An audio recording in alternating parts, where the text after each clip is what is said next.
Back in January, we created a blog and a benchmark PDF showing you what the average organic engagement and impression rates are when you're posting on different platforms. And let me tell you, they were very low. A lot of them were like, you'll get 1 engagement out of 1,000 followers. And how many advisors have 1,000 followers on their social media accounts? The answer is not many.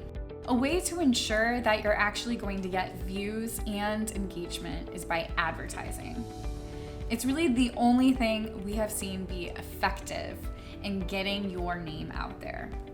It's one of the reasons that we include advertising in our content packages. In essence, what I'm saying is we are not going to build you content unless we're advertising it. That's how crucial we believe advertising is. Now, not everyone is at a place where they can work with us. And maybe you're one of those people and you want to try advertising the content that you've been creating on your own.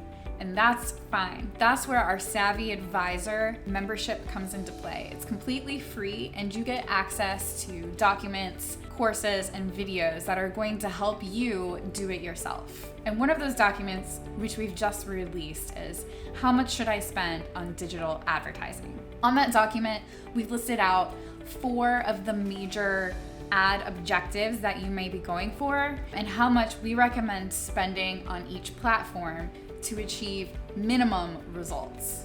Of course, if you're putting more money than what we're recommending, you're going to get bigger results. But this is the bare minimum at which we recommend starting your advertising for these objectives.